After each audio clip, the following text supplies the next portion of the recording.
So welcome to this week's Optimal Health Clinic Facebook Live. And I'm doing very well at timing on Tuesday nights at the moment, Wednesday nights. But I figured that late is better than missed in terms of the session. So this week, I wanted to talk about people pleasing. And this was actually in response to Stuart. I won't mention the surname, but Stuart, who emailed in a suggestion. So thank you, Stuart. And if you do have suggestions for these topics, feel free to email via grace@theoptimalhealthclinic.com, or you can also post on the videos as well. So what is people pleasing? I'm going to try and keep this to kind of 10 minutes. What is people pleasing? Why do we do it? What's the impact of it? And how do we change it? So people pleasing is basically where we make other people's needs more important than our own. Another way of putting it is it's a version of the helper subtype, where we're kind of defining our self-worth, we're defining how we feel about ourselves by what we do for other people. And then specifically in terms of people pleasing, we are placing other people's needs as being more important than our own. It's like them being happy, them getting what they need is more important than us getting what we need. So why do we do that? Well, we normally do it because as part of the helper subtype, our self-worth, our self-esteem is being defined by being there for others.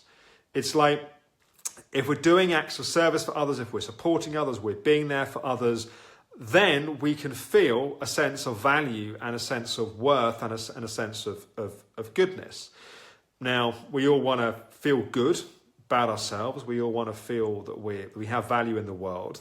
And if we're measuring that by what we're doing for others, then we do more of that. And we want to do that consistently. And we don't want to let other people down. What is the consequence of doing that? The consequence of doing that is that we are consistently depleting ourselves. Like our body may say rest, but our people pleaser says do this thing for the other person.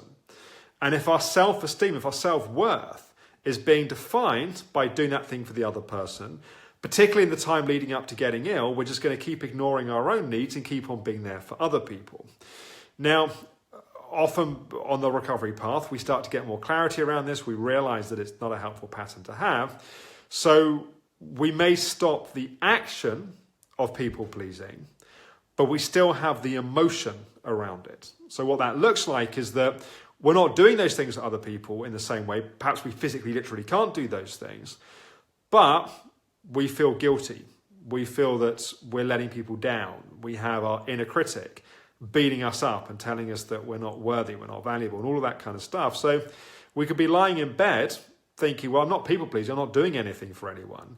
But the pattern of people pleasing is still completely consuming us and taking over our emotions, our mind, how we feel. So how do we change it? And obviously I realize I'm being quite succinct and punchy here, but there's obviously lots more to all of this. But how do we change it? Well, firstly, we have to be aware of the consequence. There's a phrase that I use a lot in the Conscious Transformation Program, which is, if you can see it, you don't have to be it. So the more we are aware, the more we can see the patterns that we're doing, the more we can see the impact of those patterns, the easier it then becomes to change those patterns. So if we can see that we are pleasing others versus our own recovery, we can see that we are making other people's needs more important than our own needs, then we have an opportunity to break the habit, to change the behaviour. So how do you see it? So actually Stuart sent in some questions which I thought were quite good, so we'll go through some of those. So one of them is, ask yourself the question, do you feel responsible for how other people feel? So if you constantly feel that other people's feelings are your responsibility, that's a good clue. There's people pleasing going on. there's obviously a balance here that if you've got small children or you've got, you're married or whatever, of course there's consideration. It's not necessarily true to say you're responsible for how people feel, but you obviously care about how people feel. But that's different to just going around the world or having, children which are old enough to be responsible for themselves, or being in a relationship where you constantly feel that how everyone else feels is your responsibility. It's a good sign there's people pleasing that's going on. Or do you feel uncomfortable if somebody's angry with you? So if someone is upset or angry or cross, do you feel a sense of like, that's not okay, like that's scary? Now, obviously, I'm not proposing that you would kind of go around just being completely emotionally disconnected or kind of sociopathic towards other people's feelings. Sure, there's going to be some sensitivity to that. But if people feel angry and you have like a massive kind of sense of, oh my God, I've got to fix it, that's not good. And I'll give you an example. So I'm an achiever with a helper pattern, and I've spent lots of years understanding myself and hopefully getting quite relatively free from some of this. But when there will be situations over the years with Optimal Health Clinic, and inevitably it's quite a large organisation. I think there's about 1,000 people in treatment at any one time. There's 20 or so practitioners. So there's lots of things that go on, and sometimes we screw things up, and there's just a kind of reality to that. And in the past, going back, the early years, if someone was angry, like someone was like you guys have screwed up and it's your fault, I used to find that like unsettling. Like I wanted to please, I wanted to make it better, I wanted to kind of fix that. And as I evolved and worked on the pattern, it wasn't that I lost my sense of compassion or my sense of care. It's just that I didn't feel like I was a bad person. I didn't feel like my self-worth was defined by every single person that any contact with Optimal Health Clinic had a perfect experience. And the interesting thing was, when the people-pleasing fell out of it, became much easier for me when it was my role to do so. It was appropriate to pick up the phone and just deal with the situation and not feel this awful sense of terror or guilt or it was awful, to just handle it and just deal with it in the appropriate way. And that, dealing with the appropriate way sometimes means being very sorry and fixing something and doing what needs to be done, but not making my own self-worth defined by that. And, of course, paying great attention to trying to do things the best that things can be done in a consistent basis. So if you're feeling when people feel angry towards you, that triggers lots of stuff in you, that's a good sign that there's something out of balance. Do you need to have praise to feel good? Like, do you need people to constantly reinforce your sense of self-esteem and self-worth by telling you how well you're doing things or how good you are or whatever? Do you go to great lengths to avoid conflicts? So if there's a sense that you've not pleased people, do you hide from that and kind of bury your head in the sand and just not want to deal with it?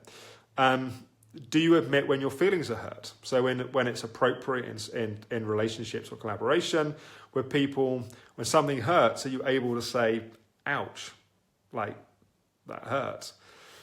And actually, just as an aside here, that word ouch has been, I think, one of the most helpful words that I've found in dialogue and contact with people. If someone makes a comment, if you're bantering with people and someone crosses a line, like they say something that actually goes from being funny to something that actually is like, kind of hurt. Rather than getting reactive or shutting down or storming off, to just literally look at them and say, ouch, that hurt. It's amazing how that will break people's pattern. So just to summarize those questions, do you feel responsible for how other people feel? Do you feel uncomfortable if someone is angry with you? Do you need praise to feel good? Do you go to great lengths to avoid conflicts? Do you admit when your feelings are hurt? I think they're great questions, so thank you, Stuart, for sharing those. How do you deal with this? Well, firstly, getting awareness that this is happening. And if you kind of see yourself in this, then firstly, just breaking the habit, like seeing what you're doing. And if you've got tools like stop process or EFT, They can be great tools to work with it. Mindfulness meditation tools can be great. Working on building up your own sense of self-value, which isn't defined by what you do for other people.